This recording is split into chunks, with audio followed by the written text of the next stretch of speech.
when the abuser uses the 5 love languages as a weapon. This is why I hate the 5 love languages. If your husband is emotionally abusive, the 5 love languages will be just another of the many things he uses to abuse you. So let's take a look at how abusers use this to trap their victims. Let's look at love language number 1, words of affirmation. Imagine this. He lies to my face about sexting a woman from work, and when I confront him about it, it's my fault because words of affirmation is his love language. And even though I tell him I love him every day or that I'm grateful for him, he wants me to compliment him about loading the dishwasher, putting his clothes in the hamper when he comes home from work on time. It's not a reason to be completely insecure and require praise 24/7 for basic tasks. That's not what the love language words of affirmation is for. Let's look at number 2. Acts of service. Nothing says I love you more than doing laundry, and yeah, romance is truly dead. He killed it with detergent. I once asked my abusive ex, how do I know that you love me? Like, what do you do to show me love? I asked him this because at the time I couldn't feel any love whatsoever. I was like, I don't feel like you love me at all. What do you do to show me that you love me? And he said, I mow the lawn. As if the lawn didn't need to be mowed. Another time, after we were separated, he was like, I love you so much. I'm going to file the taxes. As if the taxes didn't need to be filed anyway. In fact, it's a crime if you don't file your taxes.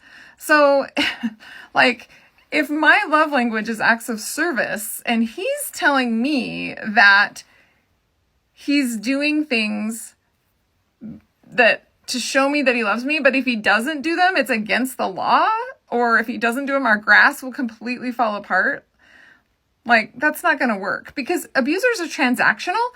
They also use these love languages in order to like trade you. So he'll be like, well, I mowed the lawn for you, which needed to be done anyway. And so now my love language is, and we're going to move to this next one, which is physical touch. So I mow the lawn for you, and now you owe me sex because physical touch is my love language. This is a very classic way to sexually coerce someone. So if you're being sexually coerced because your husband keeps saying that touch is his love language, that's a problem. Receiving gifts. When it comes to gifts, abusers generally are not the best gift givers, or they do it to manipulate their victims. My ex would buy me clothing that was too small all the time. It was a not so subtle way of telling me I needed to lose weight. But guess what gifts he wanted? If love languages were his gift, a car we couldn't afford, like a crazy designer skateboard with shag carpet on the top of it that was $750 when he already had a really nice skateboard. The last love language, quality time.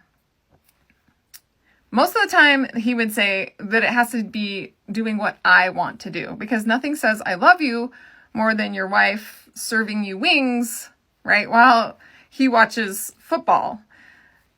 Is it a time that you can enjoy together, or is he saying, hey, my love language is quality time, and so now I want this time to be having sex or for you to be cooking for me or some other reason? If he's using the love languages as a weapon or any other framework that he's picked up somewhere from therapy or self-help, it's a sign that he's emotionally abusive. I want to hear about your experience. Has your husband used the 5 love languages to manipulate or coerce you? If so, please comment. I want to hear. I talk about this all the time on the Betrayal Trauma Recovery podcast, so go to btr.org/podcast for more.